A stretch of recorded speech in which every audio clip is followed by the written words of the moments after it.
आमर धातुर रासायनिक धर्म सह कौन कौन अच्छी ताले वायु सह प्रतिक्रिया करे ताले रासायनिक धर्म प्रथम जीव वायु सह प्रतिक्रिया द्वितीय जीव जल सह प्रतिक्रिया तृतीय जीव लघु अम्ल सह प्रतिक्रिया तापर आसव विस्थापन प्रतिक्रिया ताले ये चारिटांग भितर मु प्रथम आज तुमको वायु सह प्रतिक्रिया किपरि भाव में धातु करुछि ताको आमे देखेदबा।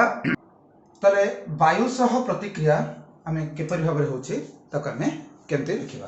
ताले वायु सह प्रतिक्रिया अर्थ होछि वायु रे हमर दुईटी उपादान अछि नाइट्रोजन और ऑक्सीजन। ताले एटा होछि कम प्रतिक्रियाशील एटा अधिक प्रतिक्रियाशील। ताले हमर एठी अम्लजान सहित किपरि भाव में प्रतिक्रिया घटुछि। ताले अम्लजान सहित प्रतिक्रिया घटिले आमे कोन घटना घटिबा।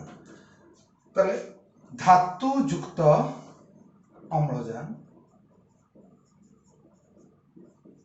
धातव ऑक्साइड ए धातव ऑक्साइड विषय में पढ़ा। एक रोचे क्षारीय ऑक्साइड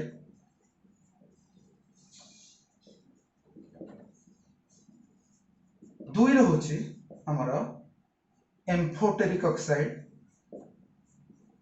एम्फोटेरिक ऑक्साइड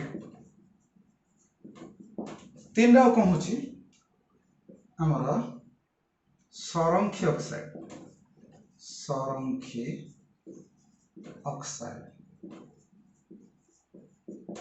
ताले ए तीनटा को क्षारीय ऑक्साइड एम्फोटेरिक ऑक्साइड एंड सरंखी ऑक्साइड तीनटा को तुम जानिबो। हम ए दशम भितरे हम ए तीनटा को ऑक्साइड जानिबा। ताले ए ऑक्साइड भितर हमर सोडियम ऑक्साइड किपरि भाव में क्षारीय ऑक्साइड सृष्टि होची पोटासियम ऑक्साइड किपरि भाव में पोटासियम ऑक्साइड रे परिणत होची पोटास युक्त ऑक्सीजन पोटासियम ऑक्साइड। ताले पिले देखटी धातव ऑक्साइड भितर हमर आसीबो जदि कॉपर ऑक्सीजन सहित प्रतिक्रिया करिवो कॉपर टू ऑक्साइड अर्थात two copper oxide aluminium oxygen सहित प्रतिक्रिया कले एल्युमिनियम ऑक्साइड। एठी क्षारीय ऑक्साइड भितर हमर आसीबो सोडियम जदि ऑक्सीजन सहित प्रतिक्रिया करिवो सोडियम ऑक्साइड पोटासियम जदि ऑक्सीजन सहित प्रतिक्रिया करिवो पोटासियम ऑक्साइड।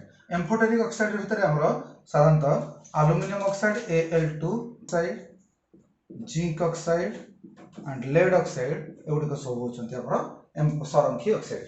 तले ए मान भितर हमें किपरि ऑक्साइड गुड़िक कोन हला ताको हमें देखिबा। तले धातुर हम कोन करले एठी हमें धातुर ऑक्साइड गुड़िक हमें देखिए रेडी कर पाले।